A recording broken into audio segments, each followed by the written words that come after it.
L'histoire d'une discipline récente comme l'ergonomie, l'histoire des institutions et des personnes qui l'ont portée, créée et développée, celle des concepts, des théories et des méthodes, l'histoire d'une profession et de ses moyens d'action, toutes ces histoires sont en rapport étroit avec l'histoire du travail et des conflits sociaux, qui en est à la fois le contexte, l'origine et l'objet de cette discipline. Trois courants sont issus de préoccupations très anciennes qui se poursuivent sur plusieurs siècles jusqu'à nos jours. Le premier est lié aux effets du travail sur la santé dont on trouve les prémices dans l'Antiquité et la Renaissance. Le deuxième, à partir du XIXe siècle, se préoccupe essentiellement de l'efficacité du travail physique en termes de contraintes et d'astreintes.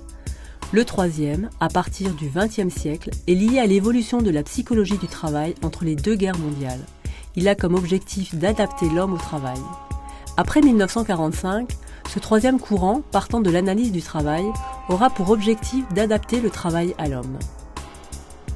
Ces trois courants vont converger pour aboutir à la création de la Société d'ergonomie de langue française en 1963. L'ergonomie est alors confrontée à plusieurs problématiques. Sortir du laboratoire pour mener des études sur le terrain, identifier cette nouvelle discipline comme une composante des processus physiologiques et psychologiques mis en œuvre dans les activités du travail, interroger les phénomènes sociaux que met en évidence l'analyse du travail. Ces trois courants amènent l'ergonomie à se définir comme une science à travers des méthodes et des techniques d'investigation des situations de travail et hors travail, et comme une pratique qui va maintenir un équilibre entre protéger la santé des individus et accroître la productivité. On reconnaît à l'ergonomie un caractère spécifique partagé par tous. Elle est centrée sur l'analyse du travail en situation, et elle positionne les individus comme des sujets actifs dans cette analyse. L'ergonomie, non seulement il y a une certaine évolution de l'ergonomie en Europe, mais j'oserais affirmer que l'ergonomie est née en Europe. En effet, le terme ergonomie, on pense souvent qu'il est apparu pour la première fois en 1949 avec Morel. Eh bien non, le terme imaginé donc a été imaginé par un professeur polonais, professeur de botanique, de physique, de zoologie, d'horticulture à l'université de Varsovie, Wojciech Jastrzębowski, qui a publié en 1857 un précis d'ergonomie ou de la science du travail basé sur les vérités tirées des sciences de la nature. Il a donc créé le terme ergonomie pour désigner une approche scientifique des activités humaines et animales, visant non seulement leur description, mais aussi leur organisation rationnelle, voire leur évaluation sur une échelle morale. C'était la définition qu'il en donnait. Mais malheureusement, cet article étant bien sûr en polonais, dans une revue polonaise, Nature et Industrie, revue peu connue, ce mot ergonomie est tombé dans l'oubli. Et c'est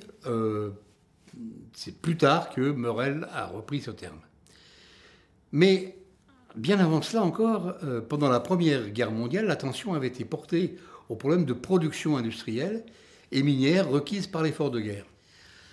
Au Royaume-Uni, l'Industrial Fatigue Board fut le coordinateur des études sur les effets des hormones physiques, des horaires de travail et de l'organisation du travail sur les performances humaines. Un premier institut de psychologie industrielle est fondé par Myers en 1918 en Grande-Bretagne. Aux États-Unis, c'est aussi dans les mêmes moments, en 1912, qui est publié par Münsterberg et Cattell, un bouquin sur la psychologie du travail. De même en Allemagne, un institut basé à Berlin d'abord, puis transféré à Dortmund, institut de physiologie du travail au départ, s'est concentré essentiellement sur les exigences énergétiques inhérentes aux outils, aux machines, aux processus et au rythme de travail. Ceci en raison tout simplement de la pénurie alimentaire résultant du blocus de l'Allemagne. Comme quoi l'environnement définit parfois les grands axes de recherche. En France, dans les débuts du taylorisme, on note l'émergence d'un mouvement de réaction contre ce système d'organisation du travail, exprimé dans deux ouvrages majeurs. D'abord l'ouvrage de Jean-Maurice Lahy, Le système Taylor et la physiologie du travail professionnel, en 1916, et le livre de Jules Ammar, Le moteur humain, de 1923.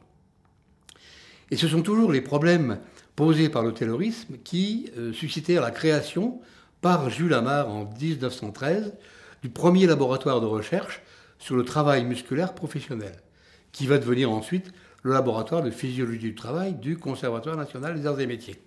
Alors évidemment, chacun a une mémoire de l'histoire qui est liée à son origine disciplinaire et à son point de vue, donc ça n'est qu'un des points de vue possibles. Hein. Bon, pour ma part, ancien directeur d'une revue qui, dans la francophonie, a publié depuis longtemps des travaux d'ergonomie qui s'appellent Le travail humain, je privilégierais évidemment, à l'origine au moins française de l'ergonomie, des noms comme Laï, par exemple, qui a été un des fondateurs de la revue, mais qui, dès 1910, faisait une analyse du travail des ouvriers typographes, parce qu'on venait d'introduire une nouvelle machine qui s'appelait linotype, n'est-ce pas? Et quand même, 1910, ça commence à dater un peu. La revue a été fondée en 1933. Donc c'est un exemple d'une ergonomie naissante qui s'intéresse à autre chose qu'aux conditions physiques du travail, mais qui commence à regarder un peu plus des aspects psychologiques, par exemple. Et c'est seulement donc en 1949 que le psychologue anglais Morrell appela ergonomie, non pas ergologie comme ça avait été un peu envisagé à l'époque, donc appela ergonomie l'étude interdisciplinaire des activités humaines, en particulier sur les activités malheureusement destinées à accroître l'efficacité des combattants, des matériels et des systèmes militaires. Et il propose ce terme à ses collègues britanniques qui l'adoptent officiellement lors de la création de l'Ergonomic Research Society en 1949, qui est la première société d'ergonomie. En ce qui concerne la Grande-Bretagne, je crois qu'il y a quelques personnages qui ont joué un rôle important dans le développement de l'ergonomie, parce que c'était des psychologues, mais qui ont fait beaucoup de psychologie expérimentale, donc qui faisaient des expériences de laboratoire. Mais quand on lit leurs livres, et je pense en particulier à des gens comme Brunner, qui a étudié les activités de diagnostic, ou Bartlett, ce sont des gens qui ont, au fond, d'abord été regardés comment se comportaient les individus dans des situations naturelles, compliquées, qui ont su identifier des problèmes. Mais comment un médecin arrive à faire un diagnostic médical? C'était vraiment leur question.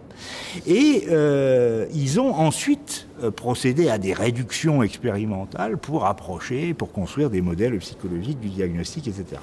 Qui d'ailleurs, en partie, sont encore utilisés de nos jours. Il y a certains vrais dans ce qu'ils ont pu découvrir. Pendant la Deuxième Guerre mondiale, et encore plus pendant la guerre froide, et surtout ensuite dans la période de la compétition aérospatiale des années 50 à 80, plusieurs facteurs vont contribuer à une certaine évolution. D'une part, la complexité croissante des matériels, d'autre part, la multiplicité et le débit des sources d'information, ensuite, la diversité et la multiplicité des fonctions à exercer dans un système donné, mais également des ambiances physiques extrêmes qui étaient inhérentes au théâtre des opérations militaires, bien sûr. Et enfin, la rapidité des processus électroniques et informatisés, tous ces éléments ont rendu nécessaire une meilleure connaissance des capacités et des limites de l'opérateur humain qui devait utiliser de tels moyens. La Seconde Guerre mondiale a produit des objectifs de performance absolument incontournables, puisqu'il fallait quand même, si possible, ne pas se faire défaire par l'ennemi. Et donc on a développé très très vite tout un tas d'outils, qu'on pense au radar par exemple. Le radar n'existait pas avant la Deuxième Guerre mondiale, il a été mis en service pendant la Deuxième Guerre mondiale. Il y a d'autres choses qui ont été mises en service à ce moment-là.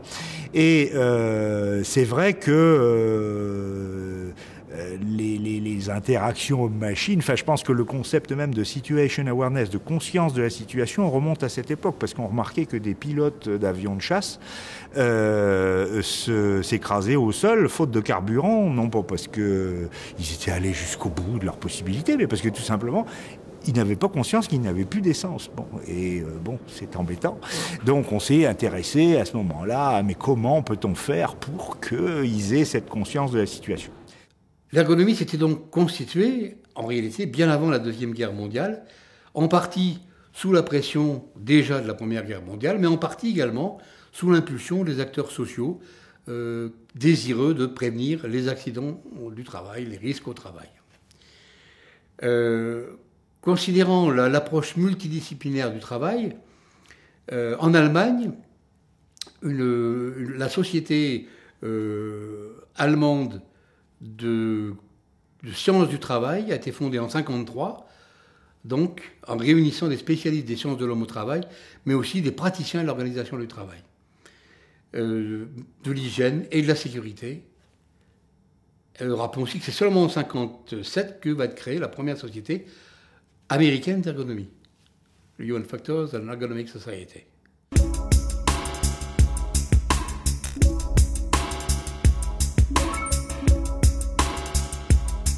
Pour bien comprendre le début de l'ergonomie francophone, je dis bien francophone puisqu'elle existait dans d'autres pays anglo-saxons, notamment en Grande-Bretagne, aux États-Unis d'abord, mais en Grande-Bretagne aussi. Il faut se replacer dans le contexte socio-économique et plus particulièrement dans le contexte industriel et minier de la France et des pays limitrophes d'après-guerre. L'appareil de production était vétuste et avait besoin d'être rénové. De cet appareil de production, qui s'en plaignait? Les ingénieurs pensaient et les organisateurs pensaient qu'il n'était pas performant, et les médecins du travail trouvaient qu'il était extrêmement dangereux pour les travailleurs. Il y a eu un organisme important qui s'est créé, ça a été la CECA, qui a eu un rôle important à partir des années 50, on avait préparé un peu avant, mais qui a commencé à partir des années 50, et qui a réussi à fédérer des personnes françaises, pas seulement françaises, francophones, pas seulement francophones, il y avait des Italiens, il y avait des Allemands, il y avait des Luxembourgeois, etc., qui mettaient en commun leur savoir-faire, leurs compétences. Très rapidement, ces personnes, que l'on peut dire être les pionniers de l'Europe, ont donné par ricochet l'ergonomie, qui ne s'appelait pas encore ergonomie à cette époque-là, mais ça a été les germes de l'ergonomie francophone, puisqu'il y a eu, dans les études de la CECA, un certain nombre d'études financées, des contrats financés internationaux, pour l'étude de la santé, l'étude des nuisances, l'étude du développement de nouvelles installations, etc. Je crois que ces études de la CECA ont été ont été pionnières par rapport à l'ergonomie, puisque quand, en 1963, la Société d'ergonomie de langue française a été créée, les personnes qui avaient participé à ces études avaient aussi non seulement participé aux recherches, mais avaient fait des voyages à l'étranger, notamment en Grande-Bretagne et aux États-Unis, avaient déjà écrit des rapports, des articles, des publications, des livres même. Je rappelle que le premier livre francophone sur l'analyse du travail d'Ombredan et Faverges date de 1955, c'est-à-dire 10 ans avant que moi-même je vois l'ergonomie sur ses rails, que l'adaptation de la machine à l'homme de Faverges, Leplat, Guiguet, un des premiers ouvrages d'ergonomie de langue française qu'on appelait Human Engineering à cette époque-là, date de 1958, donc également avant la salle. Et il y a eu à cette époque-là, beaucoup de traductions d'ouvrages étrangers, notamment nord-américains.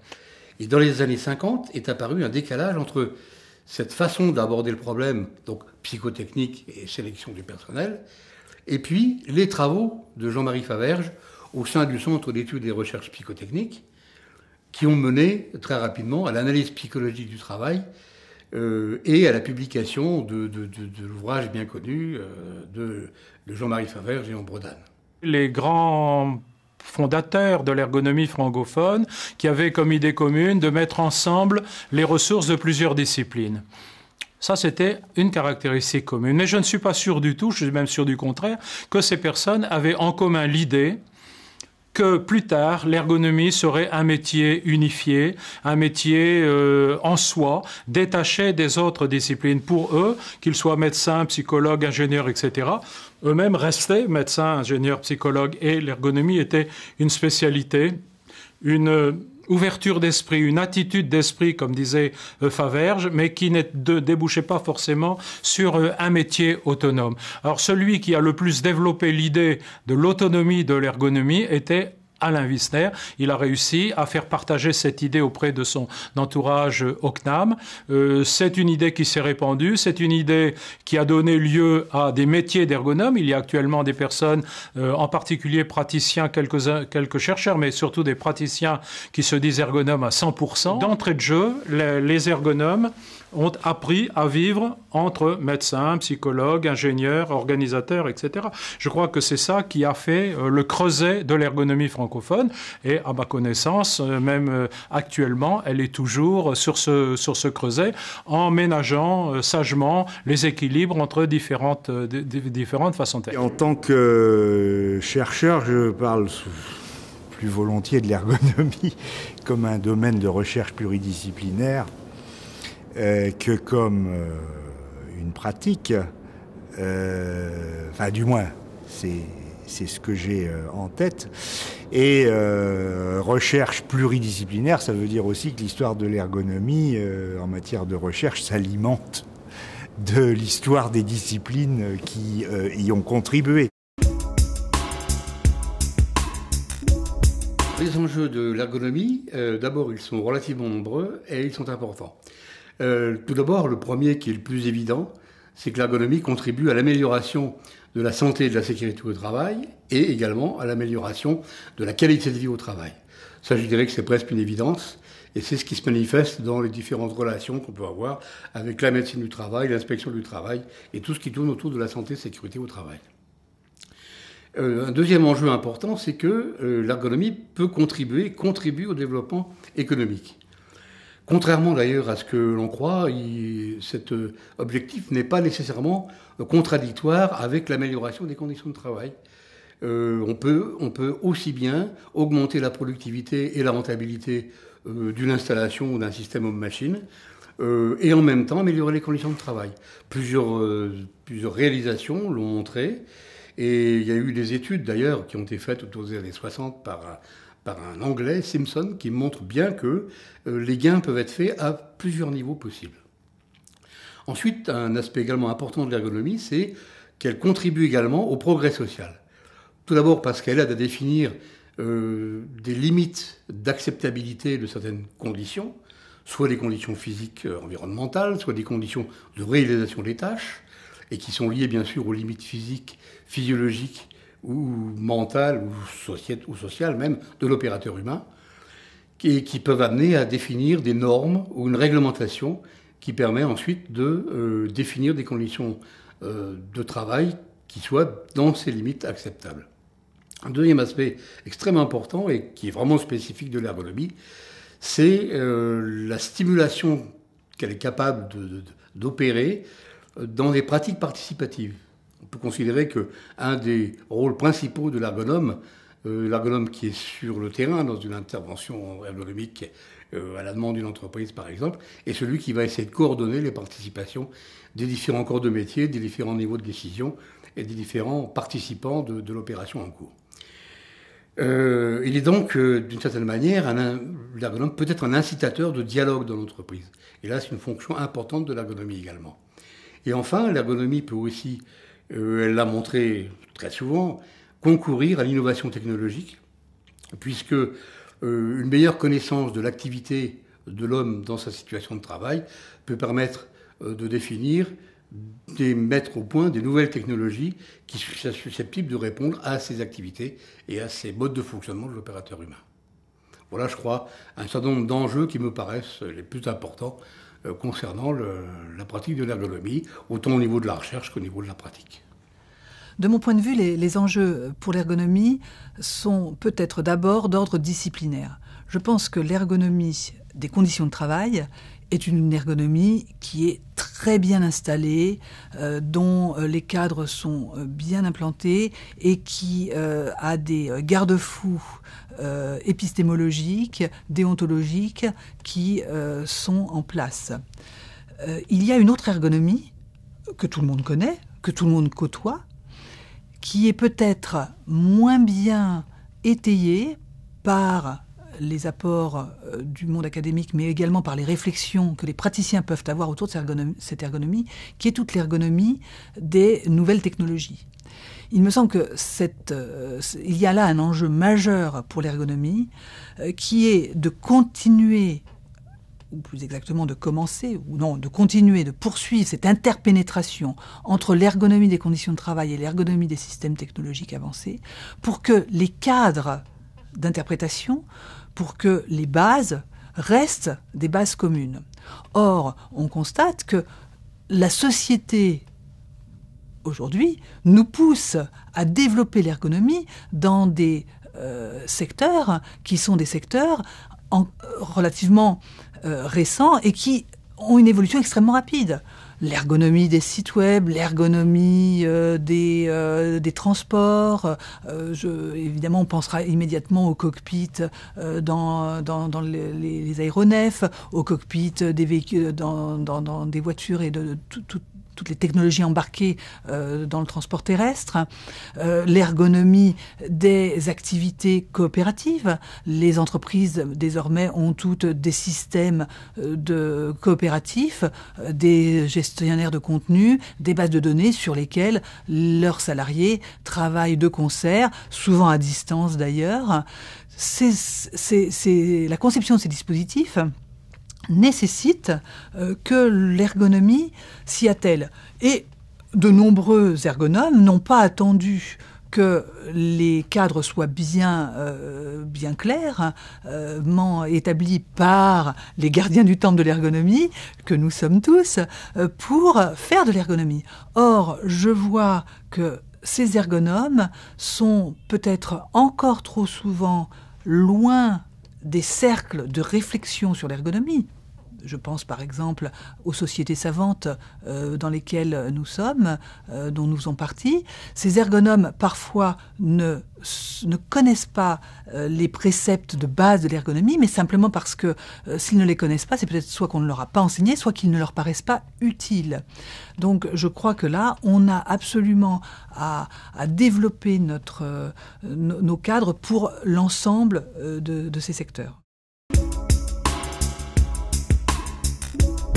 Un autre ouvrage qui a fait date dans la carrière de Maurice de Montmolin et qui a fait date dans l'histoire de l'ergonomie, c'est l'ouvrage intitulé « Le taylorisme à visage humain » qui a été publié en 1981 et dont l'impact a été multiple. À la fois parce que c'est un ouvrage qui a, de mon point de vue, permis à l'ergonomie et aux ergonomes d'aller plus loin encore dans leur réflexion sur la discipline de l'ergonomie, sur l'apport que Taylor pouvait représenter pour le développement de cette discipline. C'est aussi un ouvrage symbolique, en quelque sorte, pour Maurice de Montmolin, parce que dans cet ouvrage, notamment, il exerce ce qu'il savait extrêmement bien faire, c'est à la fois une certaine dérision envers la discipline qu'il aimait tant, qui était l'ergonomie, et à laquelle, évidemment, il contribuait chaque jour, mais aussi une autodérision, un ton extrêmement drôle dans ses propos, et évidemment une écriture très élégante qui rendait ses publications et ses exposés toujours extrêmement attirants. Pourquoi est-ce que j'ai une fascination pour Taylor ? Parce que j'ai découvert que Taylor, et il y a un bouquin là-dessus d'ailleurs, qui s'appelle Le taylorisme à visage humain, dans lequel vous pourrez voir,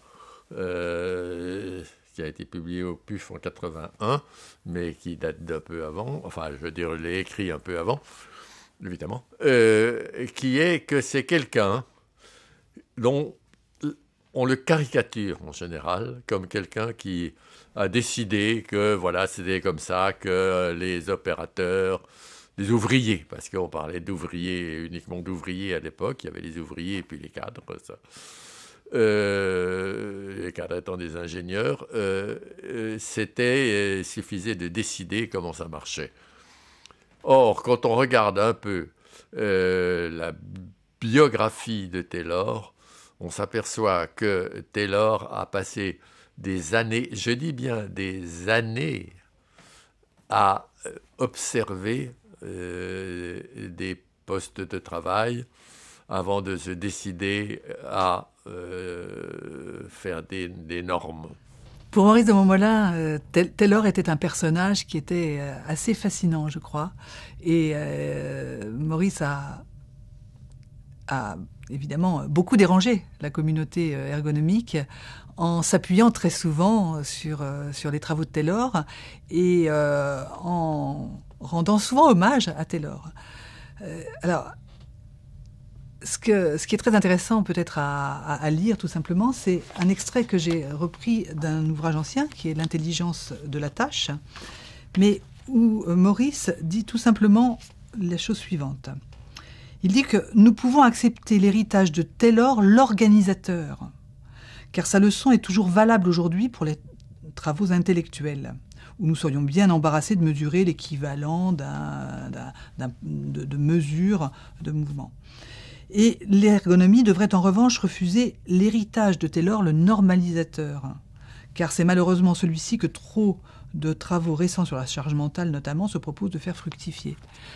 Je pense que dans ce court passage, ce qui est tout à fait intéressant, c'est de bien repositionner ce que Maurice de Montmollin pensait de Taylor.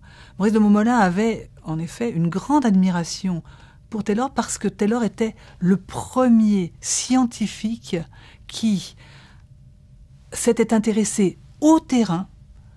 Et Dieu sait que Maurice de Montmollin trouvait que le terrain était quelque chose d'extrêmement important. Donc le premier scientifique à véritablement se plonger dans les contraintes et la réalité du terrain, et à partir de ce terrain pour construire un cadre théorique. Cet élément était extrêmement intéressant, et c'est ça qui a valu à Taylor toute l'admiration de Maurice de Montmollin. Et c'est cela que Maurice de Montmollin a voulu mettre en avant dans l'ouvrage « Le taylorisme à visage humain ». C'est cette capacité de Taylor qui était extrêmement, tout à fait inédite et qui était quand même extrêmement pionnière au début du XXe siècle, à proposer une discipline d'analyse du travail. Évidemment, quand Maurice de Montmollin a publié cet ouvrage, le taylorisme à visage humain, nous étions dans une période où les psychologues et peut-être un certain nombre d'ergonomes étaient tout à fait pénétrés par une vision probablement militante du travail, très marquée par un militantisme communiste pour beaucoup de psychologues.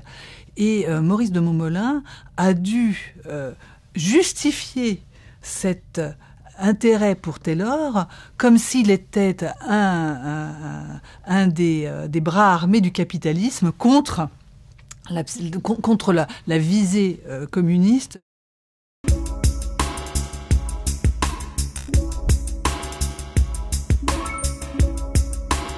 Je suis arrivé à l'ergonomie à travers les grands noms de l'ergonomie en Belgique, qui sont d'ailleurs à l'origine, disons, de l'ergonomie francophone de manière générale, et même de l'ergonomie européenne.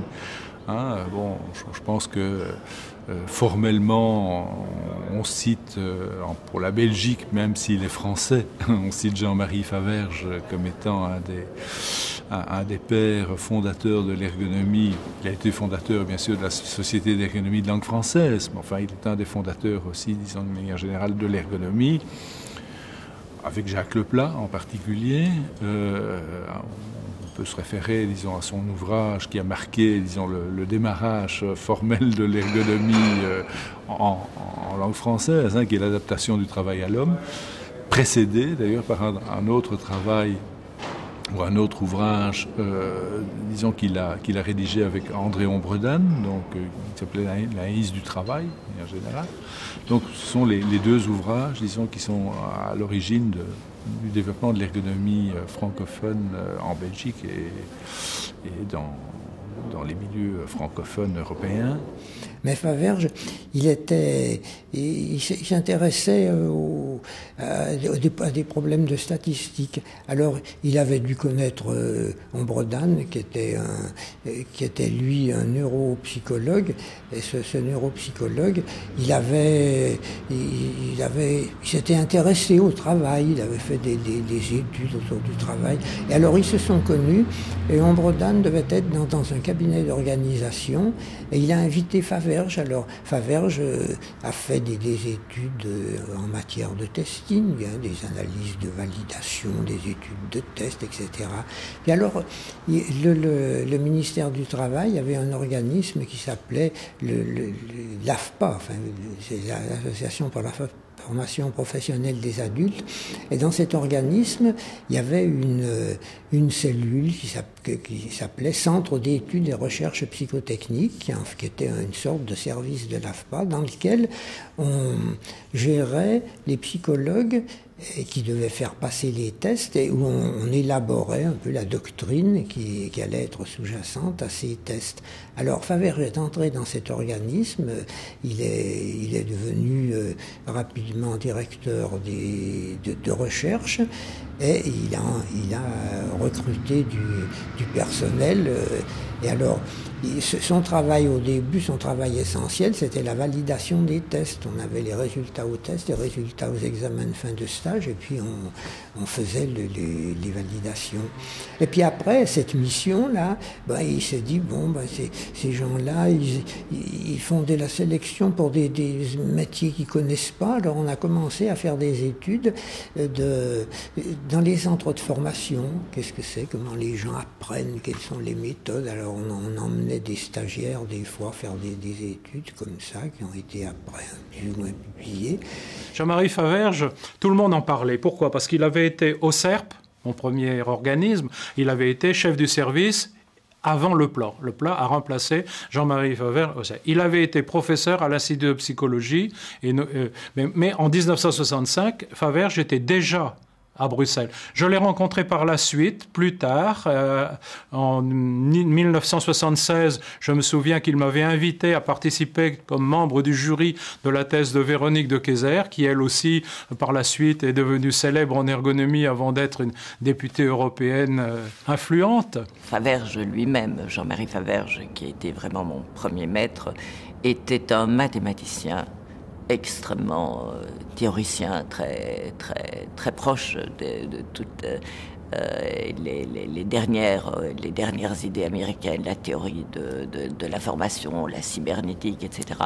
Et il cherchait à appliquer des modèles cybernétiques à des études de terrain dans les entreprises, mais il nous poussait à toujours davantage de rigueur mathématique et de modélisation. Je pense que Faverges, justement, a su, parce que c'était un homme tout à fait particulier, il a opéré de manière très habile. C'est-à-dire qu'il nous a donné vraiment une méthode de travail, mais en même temps, la méthode, il voulait l'imposer. Par contre, il nous disait toujours ne lisez pas trop, ne lisez surtout pas les Américains, alors que toutes ces idées à lui venaient des Simon, etc., venaient des Américains. Ne lisez pas. Ce qui est important, c'est que vous restiez créatif. Et ça collait bien avec l'esprit du moment. Explorer, tenter, etc. Mais surtout, dites-vous bien qu'il faut que cette recherche ait une valeur ajoutée en termes d'innovation. Et ce que ça avait apporté de neuf à l'époque, c'était une fascination pour ce qui était justement très proche du milieu de travail, c'est-à-dire ce qu'il appelait l'informel dans le travail. C'était pas les règles, c'était pas ce qu'on disait de faire aux gens, c'était finalement qu'est-ce que les gens font, qu'est-ce qu'ils inventent. Bon, il y avait un terme qui était absolument épouvantable, mais qui était beaucoup utilisé à l'époque, et je m'étonne qu'on ne le retrouve pas aujourd'hui dans la résilience quand on en parle. C'était l'idée de catacrèse. C'est-à-dire qu'à partir du moment où effectivement on n'avait pas l'outil qu'il fallait, la bonne procédure, eh bien on allait faire un bricolage, le travailleur allait faire un bricolage incroyable, se servir à peu près de n'importe quoi comme comme outil de travail pour réussir tout de même à fonctionner.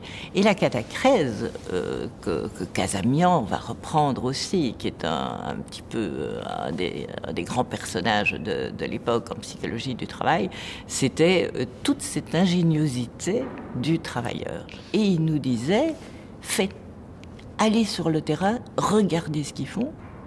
Il nous disait aussi, faites-les parler, ne tenez pas compte de ça dans votre méthode, mais il faut que je comprenne, il faut que vous compreniez comment le travail se passe réellement. Et alors il avait une technique, je l'ai vu dans des endroits absolument improbables, avec des ouvriers, des manœuvres, vraiment, je dirais, au bas de l'échelle de la hiérarchie industrielle que l'on connaît.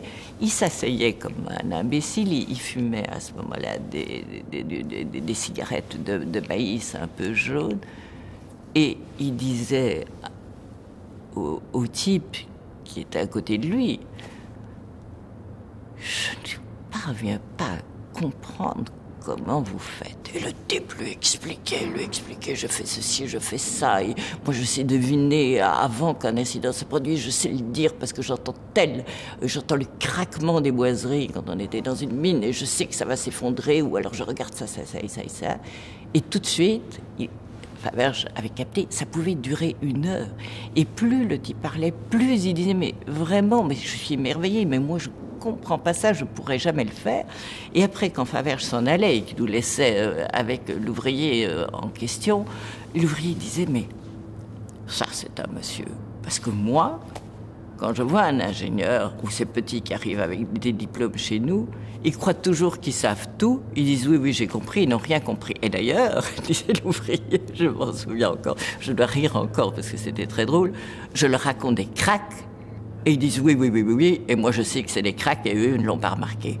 Mais votre professeur, celui-là, il l'a compris. Pour lui, ça ne s'arrêtait pas là. C'est-à-dire, vous avez détecté ce qui est informel, maintenant, comment est-ce que vous pouvez me le modéliser et comment est-ce que vous pouvez expérimenter pour vérifier que votre modèle, il tient bien. Donc on avait toute la démarche scientifique et c'était une école qui était absolument redoutable parce que, effectivement, on a appris, je pense, à la fois être libre, parce qu'il nous laissait très libres, on nous laissait faire ce qu'on voulait, on allait ou on n'allait pas au laboratoire, etc. Mais en fin de compte, il fallait montrer ce qu'on avait fait. Je pense que c'était une grande école. Alain Wisner, c'est déjà un grand personnage qui avait beaucoup d'ascendants, qui avait une personnalité très, très forte. Et ça, c'est quelque chose qui était manifeste dès le départ. Mais ce que j'ai surtout retenu dans mes souvenirs, c'est quelque part une capacité d'adaptation puis de compréhension des différences culturelles très, très forte. Alors, Alain Wisner, Conservatoire des Arts et Métiers, Conservatoire national des Arts et Métiers à Paris, professeur d'ergonomie, assez syndicaliste, très, très, très militant, mais aussi le défenseur d'une ergonomie, d'une discipline ergonomique quasi autonome, c'est-à-dire c'était l'ergonomie toute seule. C'était un personnage plein de contrastes, c'était un personnage qui avait sa créativité et qui avait aussi ses convictions politiques très, très, très belles. De mon séjour, de ce que j'ai retenu le plus, c'était une époque exceptionnelle. C'était une époque où ça circulait beaucoup. Beaucoup de gens venaient de l'étranger, passaient par le laboratoire de Wisner. J'y ai croisé Ochanin, qui venait donner des séminaires. J'y ai croisé le professeur Manouaba, qui venait de Bali. J'y ai croisé les Scandinaves, les Italiens, dont je me souviens plus le nom. Il y avait les Anglais qui venaient, qui travaillaient sur les problématiques de vieillissement au travail. C'était un lieu fabuleux à ce niveau-là d'échange intellectuel et beaucoup de gens convergeaient vers le laboratoire parce que c'était vu comme un lieu où il y avait une pensée originale, où c'était novateur. Et le laboratoire lui-même était novateur dans le sens que on parlait beaucoup de mai 68. Nous, on avait vécu mai 68, mais d'une façon très différente au Québec. Puis on était rendu quand même milieu des années 70, puis on disait, mon Dieu, ça a dû les traumatiser. il nous parle tout le temps de 1068 et les gens référaient toujours 68 en disant tous les modes de fonctionnement ont changé. Puis en particulier au laboratoire, c'est très collégial. Et il y avait beaucoup de grandes réunions de groupes du laboratoire. Nous, on était conviés à y aller comme étudiants, où on discutait des orientations scientifiques, on discutait de tout. Il y avait énormément d'échanges entre les gens. C'était très facile pour nous de parler avec... Bon, il y avait Antoine Laville, Catherine Tégère. Il y avait beaucoup de gens importants, intéressants, Jean Forêt, Madame Marcelin. Et c'était tellement facile de parler avec ces gens-là. On prenait le café ensemble, ils nous amenaient sur le terrain et on avait beaucoup d'échanges. Et c'était un milieu qui était très stimulant où quelqu'un qui avait du talent pouvait faire quelque chose.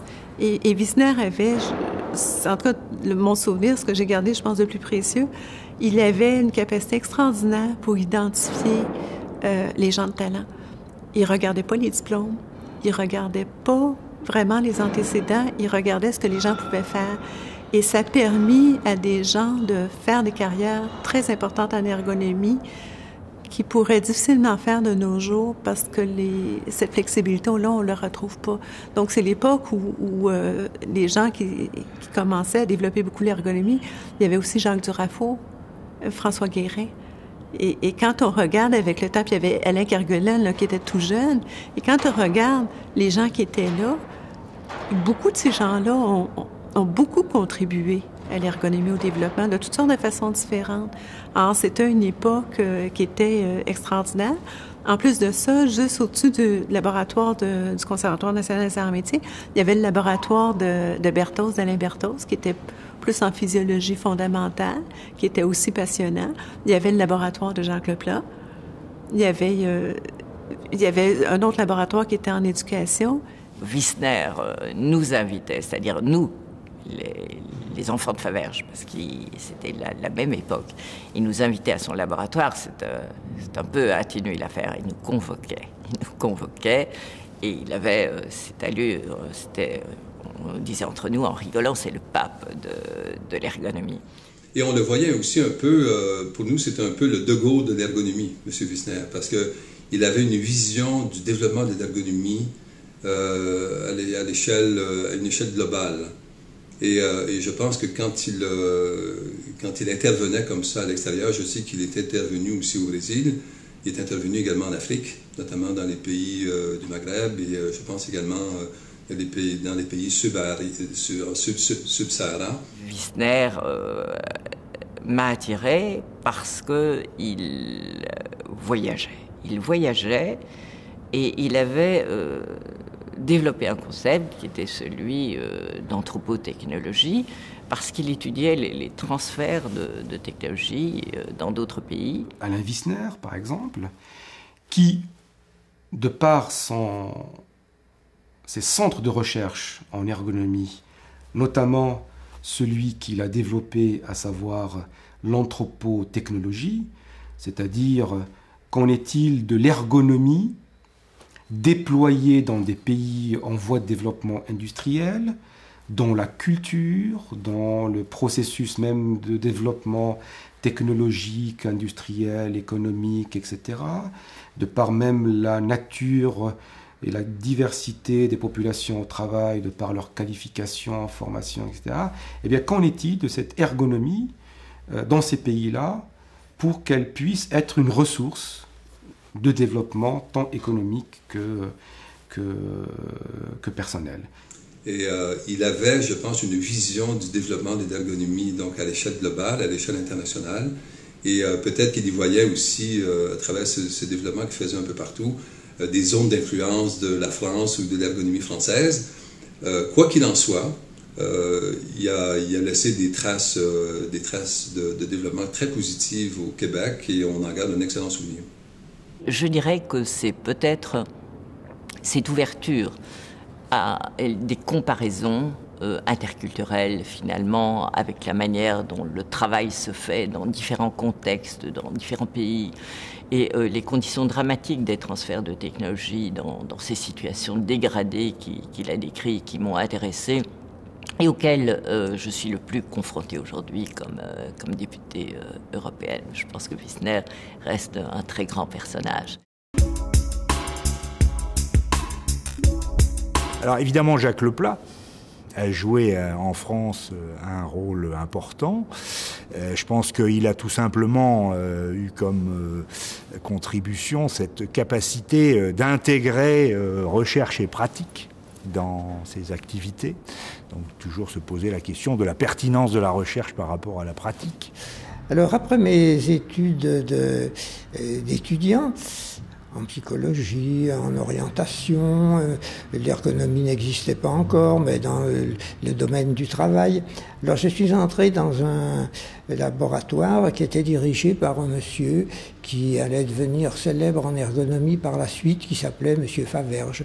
Alors ce monsieur Faverges m'a formé, il m'a fait faire un certain nombre de choses qui étaient d'abord pas de l'ergonomie, sur des tests. Et puis un jour, ce monsieur, il est allé dans une mission en Amérique, c'était dans les années 50, il y avait ce qu'on appelait le plan Marshall, les Américains avaient donné de l'argent pour former des gens à des techniques nouvelles, et alors il y avait en psychologie industrielle, comme on disait à l'époque, des nouvelles techniques. Alors Faverges était allé avec une mission, puis il était revenu, il avait vu des laboratoires où on commençait à travailler sur ce qu'on n'appelait pas encore l'ergonomie, mais on appelait ça le human engineering, pour la technologie humaine. Et je suis entré donc dans ce laboratoire en 1958, et puis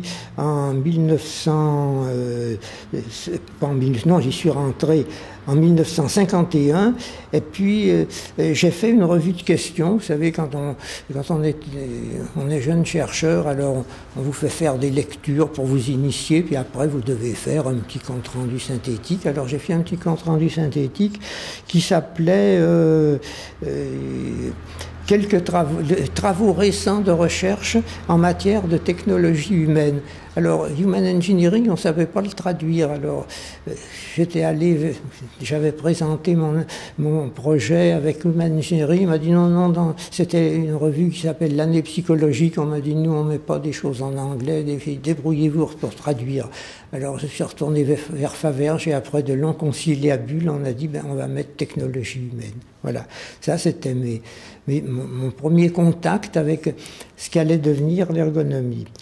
Alors ensuite, après ce premier travail, et peu à peu, eh bien, on s'est dit, Faverges s'est dit, moi je suivais, et dit il faut qu'on essaye de voir ce qu'on peut faire dans la pratique avec ses connaissances. Tout de même, Faverges était allé un peu dans l'industrie, disait on fait du chronométrage, on fait des études des temps et mouvements, mais enfin il y a autre chose à faire. Alors il faudrait qu'on essaye de former des gens. Alors on a obtenu un contrat d'un organisme qui s'appelait à l'époque qui s'appelle le commissariat au plan. Je vous dis sans doute pas le titre exact. Mais alors on a eu de l'argent, et cet argent devait être consacré à 3 actions. On devait faire des études particulières sur le terrain, sur des installations. Deuxièmement, on devait faire aussi une information sur les méthodes, sur les théories, à partir des lectures. Et puis, troisièmement, on devait faire aussi un travail expérimental, et puis faire un film, si je me rappelle bien. En 1958, il s'est produit un événement qui était pas prévu. La personne avec qui Faverges avait écrit ce livre important là, qui allait être un point de départ un peu de l'ergonomie, cette personne, c'était le docteur Ombredan, est mort. Et il était professeur à l'Université libre de Bruxelles. Et à ce moment-là, on a sollicité Faverges pour prendre sa succession et Faverges a accepté.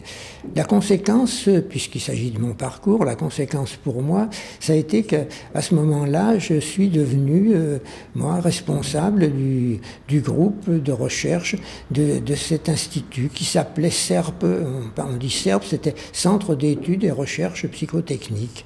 Alors, dans ce centre de recherche psychotechnique, j'ai pris, prenant la succession de Faverges, j'ai pris la suite des travaux qui étaient entrepris. Alors, il y avait un travail qui avait été entrepris, qui était intéressant. C'était une enquête internationale sur la formation professionnelle des ouvriers spécialisés dans l'industrie.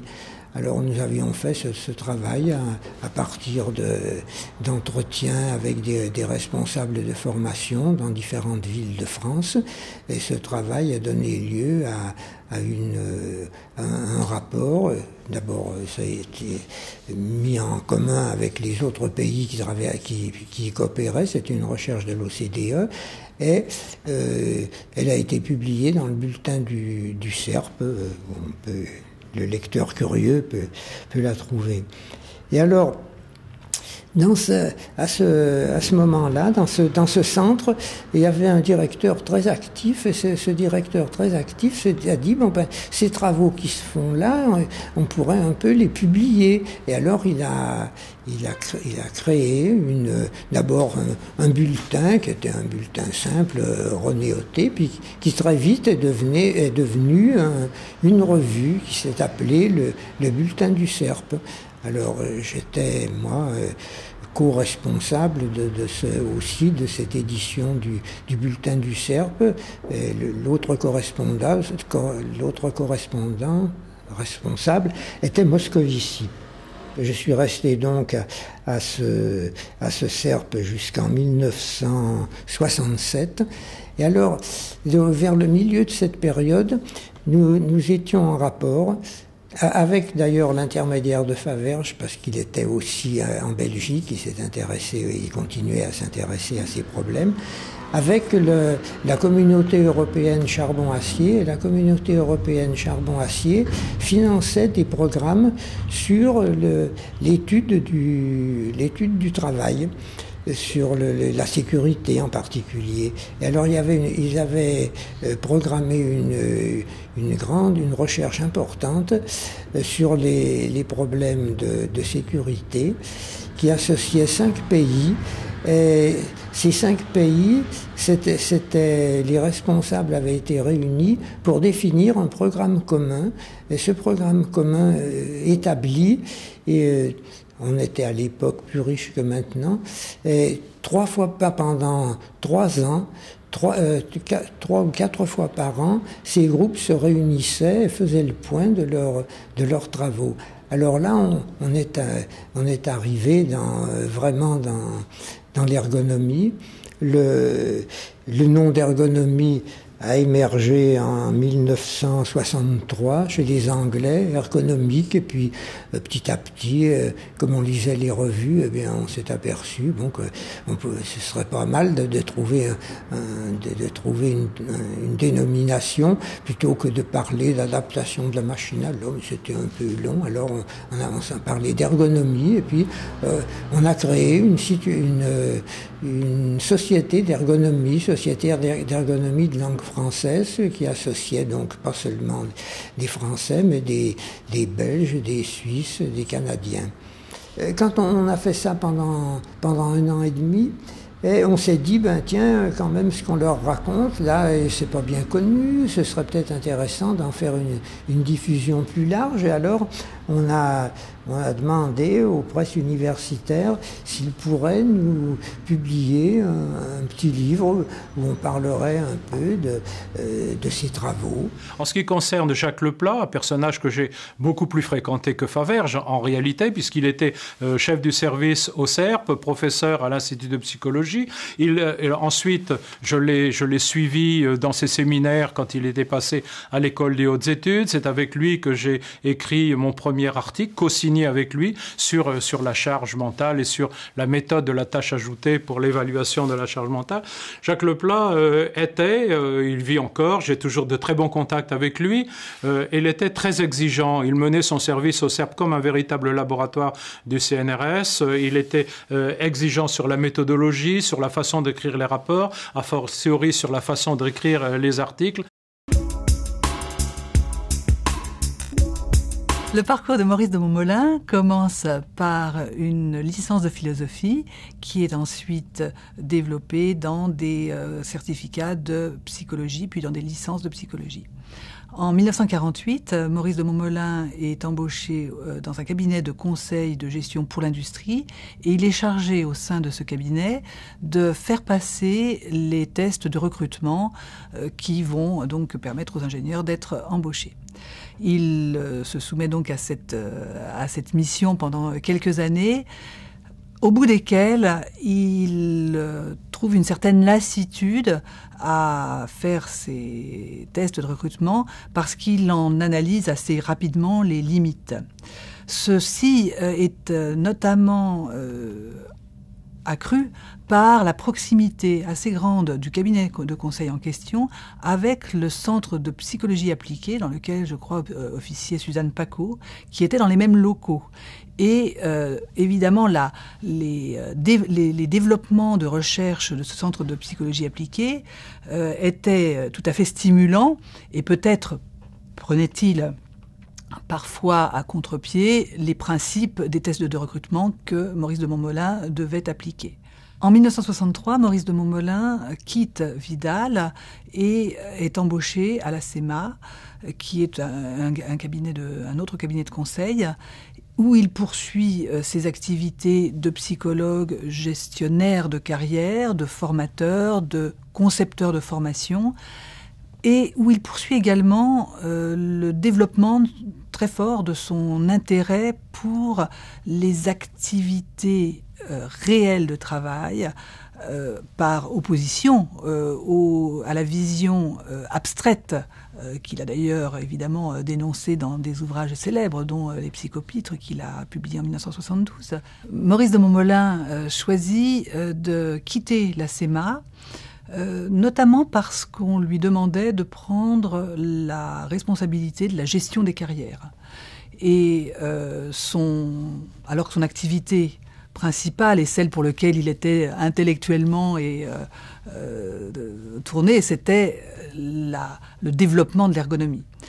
Il choisit donc de soutenir sa thèse d'État. Il avait soutenu sa thèse d'université bien avant, mais sa thèse d'État sous la direction de Simondon en 1977. Et on arrive là à une articulation importante dans la carrière de Maurice de Montmollin, car c'est à cette époque-là qu'il va diffuser des ouvrages qui vont devenir majeurs pour le développement de l'ergonomie et qui vont être des ouvrages qui vont faire de Maurice de Montmollin un des pionniers de l'ergonomie. Ce sont des ouvrages qui sont à la fois des ouvrages de cadrage théorique et méthodologique, comme par exemple L'intelligence de la tâche, qui a été publié en 1984, mais qui montre bien l'aboutissement d'une pensée où Maurice de Montmollin demande que le travail et les travailleurs soient considérés évidemment non seulement dans toute l'intelligence qu'ils mettent au service de l'exécution de la tâche, mais que l'on mette l'accent sur les dimensions cognitives du travail. Certaines personnes du monde de l'ergonomie ont été extrêmement importantes dans le parcours de Maurice de Montmollin. Il faut en citer quelques-unes. Tout d'abord, je voudrais citer son maître à penser, qui était Faverges. Maurice de Montmollin avait énormément d'admiration pour Faverges, notamment parce que Faverges a été probablement le premier contributeur à la réflexion sur l'importance et l'apport du terrain. Donc cette visée-là a énormément inspiré Maurice de Montmollin. Par ailleurs, Maurice de Montmollin a eu de nombreuses relations professionnelles avec ses contemporains. Je voudrais en citer deux. Évidemment, le professeur Wissner au CNAM, deux personnages qui, finalement, sous des dehors parfois extrêmement différents, se sont très bien entendus parce qu'ils avaient le même intérêt pour le monde industriel et pour les situations de pratiques ergonomiques et pour la théorisation des pratiques ergonomiques. Et puis, Maurice de Montmollin a évidemment entretenu de nombreuses relations professionnelles avec Jacques Leplat, avec lequel il a notamment coécrit divers articles et publications. L'apport de Maurice de Montmollin à l'ergonomie me paraît central, notamment pour un point qui est qu'il a été un formidable passeur entre le monde industriel et le monde académique. Il me semble que nul autre de cette génération n'a été aussi talentueux pour exercer ces interactions, pour faire valoir au monde académique l'intérêt de s'intéresser au monde industriel et réciproquement pour faire valoir au monde industriel l'importance de connaître et de prendre en considération les résultats des recherches académiques pour faire avancer les situations de travail. Je crois que c'est à ce titre que Maurice de Montmollin est un pionnier de l'ergonomie, car il a contribué d'une manière extraordinaire à ce que deux mondes qui, à l'époque, étaient quand même relativement imperméables l'un à l'autre, se connaissent mieux, se rendent compte mutuellement des apports mutuels qui pouvaient être bénéfiques. Et donc, finalement, le projet de l'ergonomie, qui est bien de faire une analyse du travail en prenant en considération les contraintes réelles du terrain et des situations de travail, et d'en tirer des modèles et des méthodes d'analyse qui améliorent ces situations de travail, était complètement abouti dans ce positionnement intermédiaire que Maurice de Montmollin avait. Certains ont probablement vu chez Maurice de Montmollin un contributeur qui n'était pas assez théoricien. Mais Maurice de Montmollin ne cherchait pas à être théoricien. D'ailleurs, il n'a jamais cherché, il n'a jamais prétendu être un grand théoricien. Ce qu'il aimait et ce qu'il a toujours dit tout au long de sa carrière et jusqu'à encore très récemment, c'est qu'il était... la connaissance du terrain et la prise en considération du terrain étaient centrales pour faire avancer l'amélioration des conditions de travail et la conception des dispositifs de travail.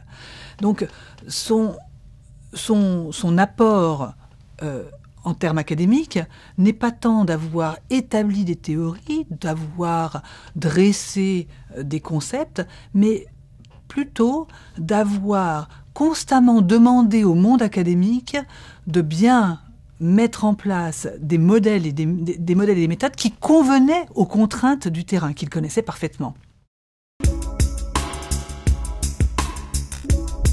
Parmi les fondateurs de l'ergonomie en France, il y a Pierre Casamian. Pour moi, c'est quelqu'un qui représente une pensée extrêmement originale, à cause de quoi d'ailleurs il a été mal ou peu lu par rapport à d'autres qui, au moment où ils écrivaient, étaient en position plus forte et avaient plus la main que lui sur la façon dont l'ergonomie évoluait ou devait évoluer dans le dispositif institutionnel. Pierre Casamian a été médecin du travail, après avoir été médecin tout court d'ailleurs, médecin du travail dans les charbonnages de France. C'est quelqu'un qui a été à l'origine de l'extraordinaire développement de la recherche sur les questions de santé et sécurité dans les mines, avec d'autres évidemment, et donc avec un gros matériau de terrain et une puissance intellectuelle tout à fait hors norme, dont il a tiré le moyen d'une pensée qui est tout à fait exceptionnelle. Grâce à Alain Wissner, dont on ne sait pas assez souvent que c'est lui qui a permis qu'il soit nommé à Paris 1 comme professeur, donc créant le département d'ergonomie, Pierre Casamian a développé un enseignement. Il est l'auteur d'énormément d'articles, d'ouvrages, d'un traité, où on peut retrouver une pensée extrêmement foisonnante. Il me semble que les caractéristiques, d'abord, c'est l'idée que les questions du travail, comme les questions de santé, ne peuvent pas être saisies par une seule discipline, qu'il y a donc la nécessité d'une pluridisciplinarité ou multidisciplinarité pour être à l'échelle de la singularité du vivant et de la singularité de la personne qui travaille. C'est, comme moi je l'ai écrit après, c'est indisciplinable, donc il faut la multidisciplinarité. Et donc d'entrée de jeu, il a posé une question épistémologique fondamentale à l'ergonomie. L'ergonomie n'est pas une discipline, mais une multidiscipline, ce qui est une question assez compliquée. Ça, c'est une première chose. Et l'autre, c'est la façon dont, d'entrée de jeu, il a mis en évidence que la question de l'activité de travail était à mettre sur un fond, à adosser sur un fond de l'activité humaine en général. Et c'était le sens pour lui de mettre l'ergonomie dans une perspective d'écologie humaine. Et là, il y a une question qui reste extrêmement moderne, qui est actuelle, qui n'est pas tranchée, qui concerne la question de la centralité du travail. On peut aussi bien dire que l'activité de travail, en étant adossée à la dimension des activités humaines générales, n'en est qu'une parmi les autres. Et qu'il y a donc une perspective ergologique de l'activité, pour dire les choses comme Schwartz. Et que c'est donc dans le concert des disciplines de l'activité qu'il faut prendre l'activité de travail. Et en même temps, que cette activité de travail a une intensité, une structuration telle qu'elle agit sur l'ensemble des autres. Mais pour Casamian, le fond de l'affaire, c'est ce qu'on voit très bien dans ses textes et dans les films d'ailleurs qu'il a fait, c'est que pour lui, ce qui est le fond de tout, c'est la façon dont l'individu se débrouille avec la vie et se débrouille avec le monde. Et que pour lui, l'ergonomie, c'était la manière d'avancer dans cette compréhension-là, dans l'occasion particulière qu'offre le travail. La conception de Casamian, au tout départ, c'est tout de suite, au tout début, dans les années 70, c'est l'idée qu'on ne peut pas développer une ergonomie efficace si on ne l'inscrit pas d'entrée de jeu sur le référentiel d'une écologie humaine. C'est-à-dire si on n'inscrit pas l'activité de travail dans la perspective des activités humaines et donc à l'échelle de la vie. C'est très prémonitoire, c'est une vraie anticipation, c'est une vraie vision intellectuelle qui a pu faire penser que c'était trop philosophique et qui en même temps, de plus en plus, je crois, s'avère la vraie échelle à laquelle il faut raisonner. Quelqu'un comme Schwartz, à travers ce qu'il a appelé l'ergologie, ne dit pas autre chose. Il le dit autrement, évidemment, mais il ne dit pas autre chose. Et je crois que la résonance et la parenté d'esprit, elle n'est pas par hasard. Et les questions de l'émancipation ne sont pas autrement que sous cette référence-là aussi. Voilà, alors... il y a des fois des gens qui ont une idée qui n'était pas forcément la plus opérante à un moment donné, ou qui ne reçoit pas tous les assentiments parce que les priorités ne sont pas pensées pareil. Mais n'empêche qu'ils les disent, ils les écrivent, et je crois qu'il y a vraiment à gagner à revenir vers ces textes-là, qui sous cet angle sont extrêmement actuels. L'écologie humaine pour Casamian, telle que je la comprends moi bien sûr, c'était de dire quoi? C'était de dire que l'activité de travail, elle se déploie sur 8 heures, mais elle s'inscrit dans les 24 heures de la vie. Alors, soit on parle de la dimension chronobiologique de cette affaire, soit on montre que tout de suite, c'est une dimension qui engage l'ensemble des relations que l'individu va entretenir avec son milieu. C'est ça que veut dire écologie humaine. Et ça avait deux expressions très pratiques pour lui. Un, c'était l'enjeu de la question du sommeil et du travail de nuit. Les 8 heures en question se déploient dans un cycle clinique téméral qui engage l'ensemble du cycle de la journée. Et le sommeil lui-même se produit à un moment qui est en dehors du travail et qu'il faut bien pourtant considérer si on veut comprendre ce qui se passe dans le travail. Donc ça voulait dire que les questions du travail ne pouvaient pas se regarder à la seule échelle du temps du travail. Il fallait donc sortir de ce temps-là et donc considérer la totalité du temps de vie. Le deuxième point, c'est ce qu'on pourrait appeler la question de la culture. La capacité d'agir dans le travail mobilise des compétences, des savoirs, des valeurs qui puisent aux relations que l'individu et le collectif développent dans le milieu qu'il habite, de sorte que la capacité d'agir dans le travail ne peut pas se construire uniquement à l'échelle du travail lui-même. Et incidemment, en retour, ce qui se vit dans le travail diffuse, a des effets sur l'ensemble de la vie.